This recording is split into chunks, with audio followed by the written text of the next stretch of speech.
भैया यूपी सरकार, देखो जब भी यूपी सरकार का नाम सुनो समझो नुकसान। आज तक कोई भी ऐसी खबर सुनी ही नहीं मैंने कि योगी जी ने ये बनवाने का आदेश दिया है, यही सुना तोड़वाने का आदेश दिया है। जिस व्यक्ति ने हजारों स्कूल बंद कर दी हो उत्तर प्रदेश में, वो एक यूनिवर्सिटी भी बंद कर दी तो आश्चर्यचकित नहीं होना चाहिए। और खैर मौलाना जौहर अली यूनिवर्सिटी पर बुलडोजर तो चलना था। दो कारण है कि एक तो जिस पार्टी के शासन काल में चल रहा है वो आरएसएस की गोद में बैठी है, और आरएसएस मेरे हिसाब से कतई राष्ट्रवादी नहीं। जिनने हमेशा देश विद्रोह के बीज बोए हों वो देश के क्रांतिकारियों के नाम पर एक यूनिवर्सिटी बर्दाश्त नहीं कर पाएगी, एक बात। दूसरी बात ये कि उसका नाम आजम अली खान से जुड़ा है, मोहम्मद आजम खान से जुड़ा है। ठीक, अब आजम खान के ऊपर क्या क्या आरोप लगाए पूरा देश जानता है। एक ओपन सीक्रेट है कि सब जानते हैं कि भाई मुर्गी चोरी, किताब चोरी, ना जाने क्या क्या इल्जाम लगाए। पर्सनल दुश्मनी जो है उत्तर प्रदेश के सीएम की आजम खान से है, जो कि बच्चों की शिक्षा के ऊपर आके फूट रही है, एजुकेशन सिस्टम पे फूट रही है। ये दुर्भाग्यपूर्ण है। किसी ने नालंदा यूनिवर्सिटी जलाई थी और इतिहास लिखा जाएगा कि किसी ने कुछ राजा ने जौहर अली यूनिवर्सिटी तोड़वाई है, ये लिखा जाएगा इतिहास में। नालंदा यूनिवर्सिटी को जलाने वालों को भी कोई नहीं भूलेगा और जौहर अली यूनिवर्सिटी को मिटाने वालों को भी कोई नहीं भूलेगा। लेकिन डीएम कह रहे हैं कि नक्शा पास नहीं है इसलिए जो बुलडोजर चलेगा। उत्तर प्रदेश के हर कॉलोनी में आओ, मैं तुम्हें बताता हूँ। उत्तर प्रदेश के चरण सिंह कॉलोनी में आओ, शांति नगर में आओ, बहरामपुर में आओ, एकता विहार में आओ, गणेश इंक्लेव में आओ, फिर इधर आ जाओ शालीमार गार्डन की तरफ, लाजपत नगर में आओ। ठीक, तमाम कॉलोनियां हैं, लाखों करोड़ों लोग हैं जो बड़ी मुश्किल से घर बनाते हैं, जमीन का टुकड़ा खरीदते हैं और किसी का नक्शा नहीं बना हुआ। क्या मतलब तुम सबके घर तोड़वा दोगे? नहीं ना।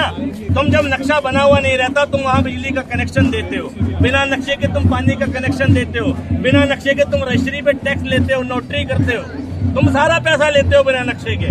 लेकिन कल को आवाज बुलंद होती है तो तुम्हें नक्शा याद आ जाता है। यही होता है हर केस में, जब भी कोई झगड़ा होता है, फसाद होता है तो सरकार आ जाती है रिकॉर्ड लेके। भाई नक्शा पूरी यूपी में नहीं बना हुआ, भाई पूरी यूपी का नक्शा जो तुम देखोगे तो 70% यूपी बिना नक्शे के बना हुआ है। अरे गरीबों का मतलब गरीब किसानों का जमीन कब्जा करके बनाया गया है। यही बात बताओ, मुआवजा मिला नहीं मिला? वो किसी किसान ने क्लेम किया है अभी तक? मुझे बताओ किसी किसान ने क्लेम किया है? केस चल रहा है, खतौनी, पूरी खतौनी पड़ी है उसकी। वो खतौनी बता रही है चिक चिक के कि किसके नाम जमीन है, किसके नाम हो गई, किसको वक्फ कर दी गई, किसके नाम समर्पित हो गई। अगर कोई वाद विवाद है तो उसे बैठा के सुलटाओ, क्योंकि मामला एजुकेशन का है। एक तरफ शिक्षा के लिए तुम आंदोलन कर रहे हो और दूसरी तरफ शिक्षा का मंदिर तोड़ा जा रहा है। ये दुर्भाग्यपूर्ण है, ये दुर्भाग्यपूर्ण है इस देश के लिए। इतिहास याद करेगा भाई, इतिहास याद करेगा कि एक शासक ऐसा आया था जिसने भरपूर मात्रा में देश के शिक्षा के मंदिरों को, स्कूलों को बंद करवाया, तोड़वाया और जौहर अली यूनिवर्सिटी पर बुलडोजर चलवाया, वो भी उस यूनिवर्सिटी पर जो एक क्रांतिकारी के नाम पे है। कम से कम तुम्हें आजम अली खान से खुन्नस है तो उस जौहर अली साहब का, उनका तो सम्मान कर लो। मैं जानता हूं तुम महात्मा गांधी का सम्मान करना नहीं जानते, मैं जानता हूं, क्योंकि पूरा देश जानता है कि गांधी जी के 3 मंदिर सुने होंगे आपने कि बुरा मत देखो, बुरा मत सुनो और बुरा मत कहो। लेकिन बीजेपी सरकार ने गोडसे के 3 मंदिर पैदा किए हैं, जो बुरा बोलते हैं, बुरा ही सुनते हैं और बुरा ही देखते हैं। ये देश को समझना पड़ेगा।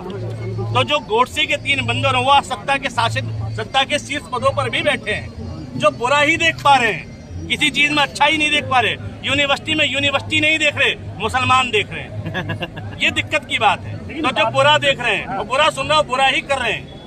बच्चे अपील कर रहे हैं, भावुक बच्चे अपील कर रहे हैं जो पढ़ रहे हैं, क्या सुनेंगे सरकार भावुक बच्चों की? अब ये सोचने की बात है कि इस देश का दुर्भाग्य इतना है कि वो तो चलो जौहर अली जी के नाम पर है, क्रांतिकारी थे।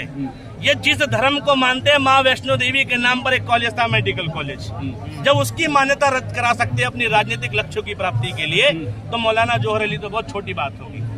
जब ये अपने भगवानों को ताक पर रख सकते हैं, भगवान के नाम की इज्जत नहीं करते, तो क्रांतिकारी के नाम की इज्जत क्या करेंगे? समझने की बात है। माता वैष्णो देवी मेडिकल कॉलेज का नाम पता है ना, मान्यता क्यों रद्द हुई? पता है ना आपको? तो ये इतिहास के पन्नों में दर्ज हो रहा है कि इस देश की सत्ता के शीर्ष पदों पर ऐसे लोग बैठे हैं जिन्होंने इस देश के संस्थानों की धज्जियां उड़ा दी। नेहरू की बराबरी करने के लिए संस्थान खोलने पड़ते हैं, तुम बराबरी जूते की नोक से भी नहीं कर पाओगे। पोस्टर तो लगा रखे यूपी में हो गए, जिन्हें 83 मेडिकल कॉलेज खोल दिया, 2 एम्स खोल दिए, और उन सभी मेडिकल कॉलेज और एम्स में यूपी के अंधभक्तों का इलाज होगा जो मेंटल स्थिति में। ऐसा ही है, भाई जो यूपी के जिला अस्पताल है, बता रहा हूँ तो मैं, गाजियाबाद सबसे हाईटेक जिले में से एक है, ठीक है।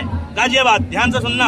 नोएडा भी वेल डेवलप्ड जिला है, लेकिन नोएडा और गाजियाबाद के जिला अस्पतालों के अंदर ना तो न्यूरोलॉजी का डिपार्टमेंट है, ना कार्डियोलॉजी का डिपार्टमेंट है, ना नेफ्रोलॉजी का डिपार्टमेंट है। और